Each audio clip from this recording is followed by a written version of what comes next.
I walked into the dimly lit lounge, expecting the usual hum of conversation and clinking glasses, but what I wasn't expecting was to see her, my wife, leaning close to another man, her laughter dripping with a familiarity that made my stomach twist into knots, the way her hand rested on his arm and the way her eyes sparkled with a mischief I thought I reserved for me. For a moment I froze, my mind spinning as every memory of our years together collided with the scene before me. The betrayal, slicing through me sharper than any blade. But instead of storming over and causing a scene, I let the initial shock settle into a cold, calculating fury, my pulse steadying as I pulled out my phone and discreetly took a few pictures, capturing the intimate angles she thought no one else would notice, her carefree expression, the way she tucked her hair behind her ear while he whispered something that made her tilt her head in a way that had once been reserved only for me. And as I slipped back into the shadows of the bar, I felt the first flicker of control return. I left without a word, letting them chatter and sip their drinks, unaware that I had already planned my next move, and over the following days, I traced every digital footprint, every social media tag, every shared location, and built a meticulous map of her encounters, knowing that revenge wouldn't be messy or noisy but precise, surgical in its execution. So when she texted me the next evening, trying to play innocent, with "I just went out with friends, nothing to worry about," I didn't respond. I waited, letting her imagine the worst, planting seeds of doubt and paranoia, and soon enough, her friends started noticing her distracted demeanor, the way she checked her phone every few minutes, her laughter a fraction too sharp, too forced, and I knew the plan was unfolding perfectly.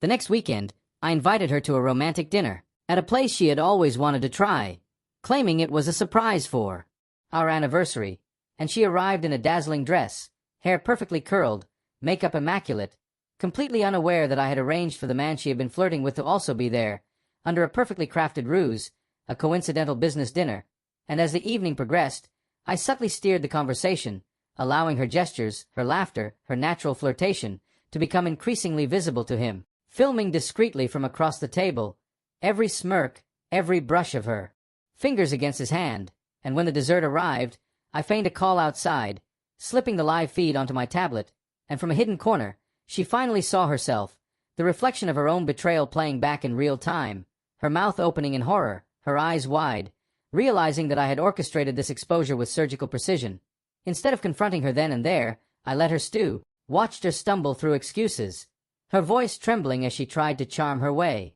out of the situation, and when she finally returned home that night, I had laid out a series of letters, each addressed to people she cared about, detailing the truth of her flirtations, her lies, her deceit, every photo, every video frame meticulously annotated, and I calmly handed them over, one by one, her hands shaking as she realized the magnitude of what had been exposed, the embarrassment, the social ruin she had brought upon herself, while I remained composed, silent, a shadow of calm. Amidst the storm I had carefully crafted, she begged, pleaded, tried to explain, tried to shift blame, but I had already anticipated every word, every tear, every attempt at manipulation, and in the end, I simply smiled, a cold, final smile, as I walked away, leaving her to face the consequences of her actions, the humiliation, the betrayal of trust, the ruin of the image she had so carefully constructed, knowing that revenge had not only been exacted,